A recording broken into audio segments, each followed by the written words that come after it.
Olá, meu amigo e amiga. Estou trazendo notícias muito importantes nesse nosso Portal do José, neste final de sabadão, num dia em que pessoas como você, eu, milhões de brasileiros e, sobretudo e principalmente o presidente Lula, estamos ajudando a definir o destino do senhor Flávio Bolsonaro.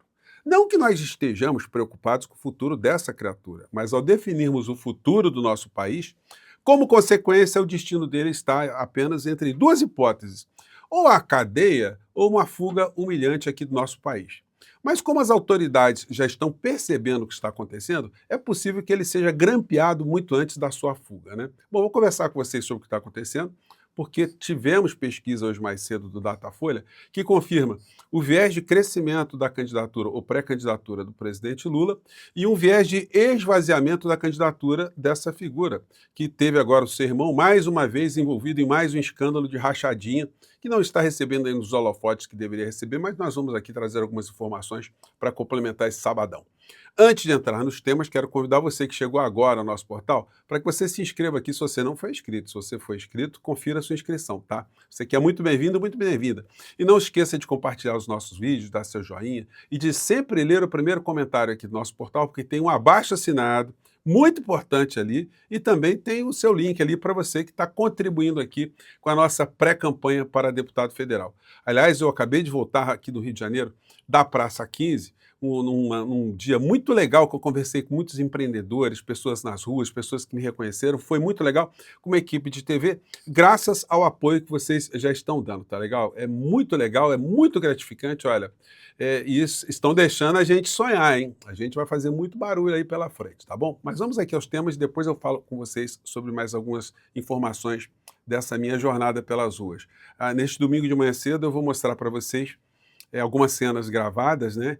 E domingo às 18 horas vou trazer um personagem muito interessante que você já conhece, o Fabiano, trompetista, né? Pô, vai ser muito legal esse papo aqui. Bom, mas vamos aos papos aqui da tarde. Justiça aceita a denúncia e ex-chefe de gabinete de Carlos Bolsonaro vira réu por rachadinha na Câmara de Vereadores do Rio. Gente, não tem como o chefe de gabinete do Carlos Bolsonaro, que trabalhava com ele, sei lá, 20 anos, o cara está fazendo uma organização criminosa dentro do gabinete sem tipo de conhecimento do Carlos Bolsonaro, sobretudo com o histórico da família, né? De botar dinheiro em espécie para dentro de casa e depois transformar isso em imóveis e outras coisinhas mais, né? Aqui no jornal impresso também, as notícias estão reverberando, né? Manchete aqui diz: ex-chefe de gabinete de Carlos na Câmara do Rio vira réu por rachadinho. Olha só, o que acontece é que essa gente aqui, daqui a pouco vai querer fazer delação premiada também, né? Só que isso no nível estadual. Isso não tem nada a ver com o Supremo Tribunal Federal, porque a gente fala rachadinha até confunde o nome, né? O senhor Carluxo Rachadinha agora, ele não tem foro privilegiado, então a coisa vai rolar na justiça de primeiro grau. E aí vai ser complicado, né? Pintar uma delaçãozinha, porque organização criminosa e os crimes de peculato dão penas mais graúdas, né? Será que essa turminha aí do gabinete do Carluxo vai querer cumprir uma cadeia longa só para salvar a pele do líder do gabinete, né? Do que tinha o mandato? Bom, vamos ver, né? Então a situação para essas criaturas já começou assim. Comentei com vocês essa coisa que mostra como os veículos de comunicação eles estão sempre aliviando os seus parceiros da direita, da extrema-direita, e sempre sublinhando coisas que criam desgaste no campo progressista. E aí eu comentei com vocês que o presidente Lula inaugurou ontem um hospital universitário, com um investimento de milhões de reais, contrastando com o que foi o desastre no governo Bolsonaro, né? E mais do que isso, o presidente Lula inaugurou também um hospital que agora é 100% vinculado ao SUS, né? Que era de uma outra origem, mas acabou, enfim, sendo incorporado como um hospital de oncologia em Belo Horizonte, de última geração. Só que o que os jornais enfatizam é esse aqui, o que o Lula disse sobre o Neymar, né? Fazendo a brincadeira. Após Lula falar que Neymar é o primeiro convocado home office, site oficial do atacante solta em direto. Futrica, isso aí não interessa nada, né? Apenas para desviar mais a atenção. Condenado pelo STF, Eduardo Bolsonaro, né, segue como suplente em eleição, diz Prado. Olha só, o Dudu Bananinha, ele quer ser suplente numa campanha para Senado em São Paulo, com uma falcatrua explícita, né? Por que ele quer ser suplente? Gente, já viram isso? Alguém ser candidato a suplente? É porque é uma anomalia que tem aqui no nosso sistema constitucional, né? O senador ser eleito com suplentes que ninguém sabe quem são.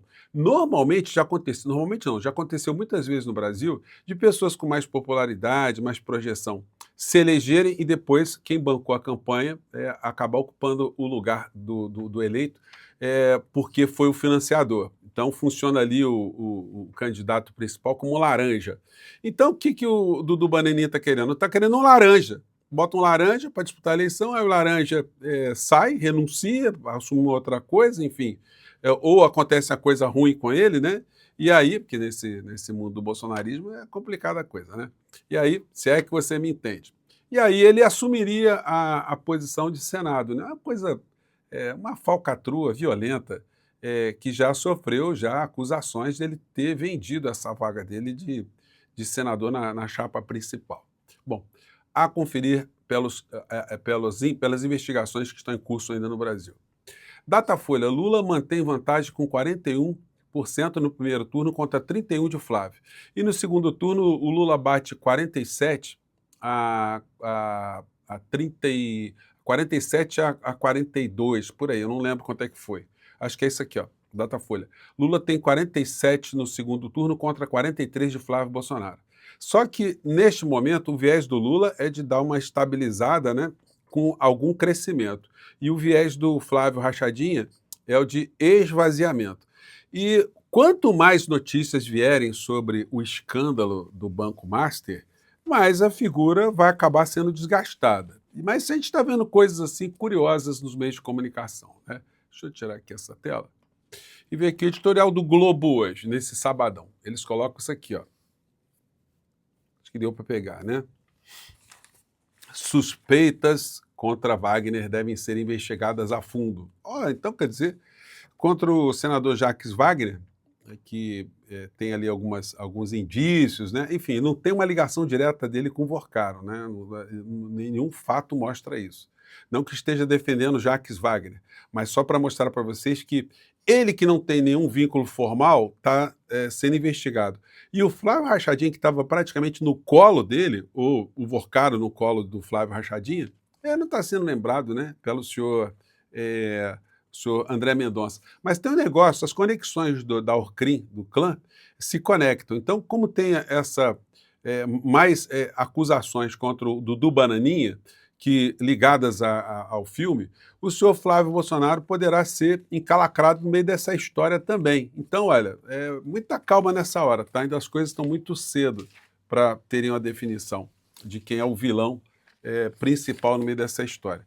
Mas o Globo está fazendo a festa, né? Os jornalões também. Colocaram aqui o Jacques Wagner, página inteira aqui, com essa matéria aqui. Entre dólares e euros, dinheiro apreendido em endereços de Wagner supera valor de diárias e Polícia Federal fará perícia em notas.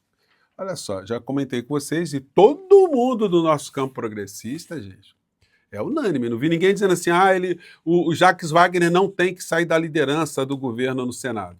Eu não vi ninguém defendendo. Só ele mesmo, né, que está querendo, com isso, mostrar que não tem medo de nada, que é tudo limpo, é tudo transparente. O que ele poderia fazer sem estar ocupando a liderança do Senado? Ele poderia dar uma demonstração republicana, que não deve nada, né? Se é que não deve absolutamente nada, né?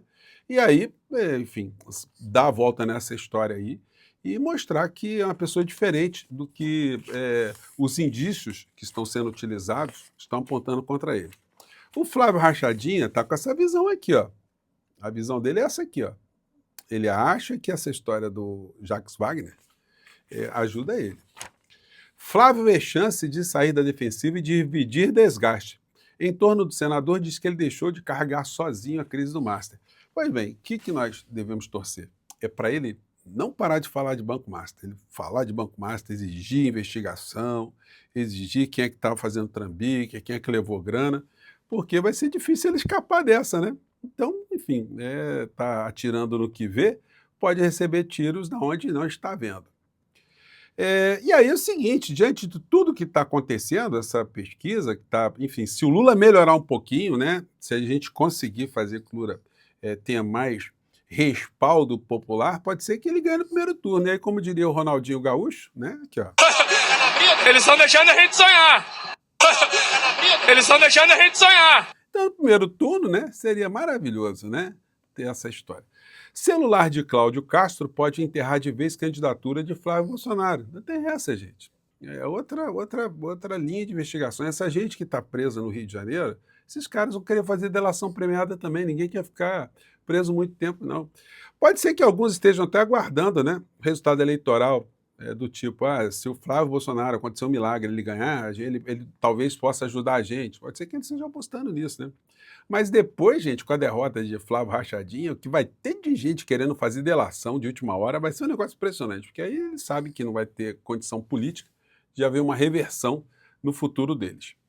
E aí, derrotar essas pessoas, gente, também é uma forma de ajudar a derrotar a insanidade do nosso país. Veja só se isso aqui não é reflexo dessa gente insana, dessa gente irracional, dessa gente desumana. Estado enquadra tratamento com cannabis para epilepsia infantil como narcotráfico em Santa Catarina. Gente, esse negócio escandaloso que eu vi aqui no ICL, né, a matéria da Amanda Miranda. Operação policial levou à prisão uma família que tratava convulsões da filha com cultivo próprio de cannabis. Gente, uma operação policial cheia de excessos marcou para sempre a vida de uma família em Tapiranga, no interior de Santa Catarina, e se transformou em um processo criminal em que o pai, a mãe e a avó de uma criança de 4 anos tentam se defender da acusação de narcotráfico por desenvolverem o cultivo de cannabis medicinal. Em dezembro do ano passado, Rosimara Reis e Henrique Carvalho começaram a viver um pesadelo marcado por injustiças e erros processuais que colocaram o sistema judicial em um debate sobre moral, saúde e ciência. Nesta quinta-feira, agora, a sentença assinada pelo juiz substituto Victor Mactus condenou os dois a cumprirem pena em regime fechado. Gente, é um negócio tenebroso, né? A criança com registro que ela tem epilepsia, que ela estava melhorando com esse óleo da cannabis que estava sendo cultivado, os pais foram presos, o pai já está preso há 6 meses, enfim. Gente, isso por quê? Isso está dentro de alguma racionalidade? Isso está dentro de algum sentido? Exceto nessa visão moralista de extrema-direita, ou falso moralista de extrema-direita? Então, gente, olha, isso vai bater no Supremo. Quando bater no Supremo, isso vai ser anulado. Mas até lá, gente, os pais estão presos, a criança com epilepsia. Gente, é isso que a gente tem combatido no nosso país, né? Agora, nessa campanha, nós temos essa jornada muito importante para atingir, inclusive, alguns segmentos. E um segmento estratégico, né, são as pessoas que estão contaminadas com essa mistura de política com religião. O pastor Caio Fábio, ele deu uma entrevista dando uma dica, que eu já comentei aqui com vocês sobre isso. Eu vou exibir aqui um videozinho que nós produzimos aqui no Portal do José, que eu vou colocar no primeiro comentário para você compartilhar também, né? Disse o pastor. Não é um assunto que eu esteja mencionando aqui pela primeira vez, mas perguntado, o que a gente pode fazer? Eu digo, esqueçam essa coisa de tentar cooptar pastor, porque senão vocês vão cair em desgraça em relação até ao público que respeita vocês. Não tentem cooptar como os demais fazem. O Caio Fábio, ele diz que, olha, o discurso de quem quer se aproximar dos evangélicos tem que ser dirigido às pessoas que estão atuando na base e não fazer política com essas lideranças que a gente vê, né, que a maior parte delas são corruptas do ponto de vista moral, né, porque colaram com o Bolsonaro, o que a gente pode esperar delas? E aí o seguinte, deixa eu ver, tem mais coisas aqui, né? Eleições 2026, PT quer replicar Encontro Nacional de Evangélicos pelos estados. Então, está se buscando algum tipo de proximidade com os evangélicos. E aí, gente, eu vou colocar para vocês no primeiro comentário aqui, esse videozinho que nós produzimos aqui no nosso portal, para você compartilhar com seus amigos sobre um videozinho que faz uma crítica, né, dessa utilização de religião por essa gente da extrema-direita. Acompanhe aqui.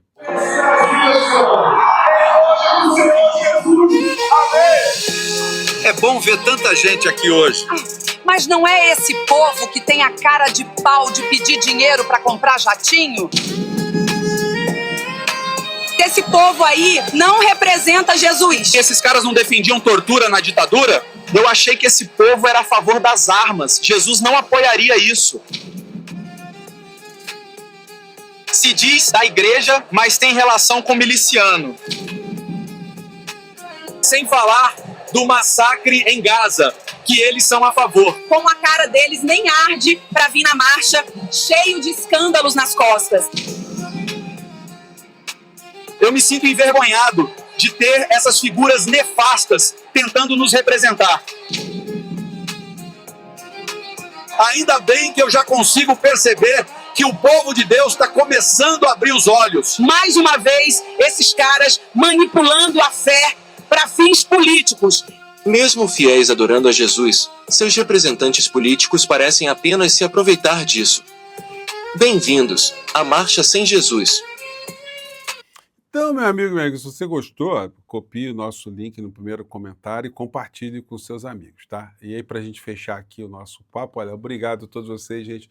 Olha, impressionante, nós já passamos aqui no nosso ranking, feito pela, controlado ou supervisionado pela Justiça Eleitoral, todas as candidaturas para deputado federal. Estamos apenas atrás da campanha de Jones Manuel. Ele está lá em cima, né? Mas o resto a gente já ultrapassou todo mundo. E em arrecadação, nós estamos atrás agora do senhor Gustavo Gaia. Estamos chegando, estamos pertinho do senhor Gustavo Gaia. Gente, a gente passar em volume de doações o que Gustavo Gaia está recebendo, aí vai ser espetacular, né? Demais, né? Porque, enfim, está mostrando a força aqui desse movimento que a gente está fazendo, tá bom? Eu fico por aqui agradecendo você mais uma vez, lembrando que esse link está no primeiro comentário também para você participar, você contribuir. E não esqueça de assinar também o nosso abaixo-assinado, tá legal? Muito obrigado e a gente se encontra no próximo encontro. Tchau!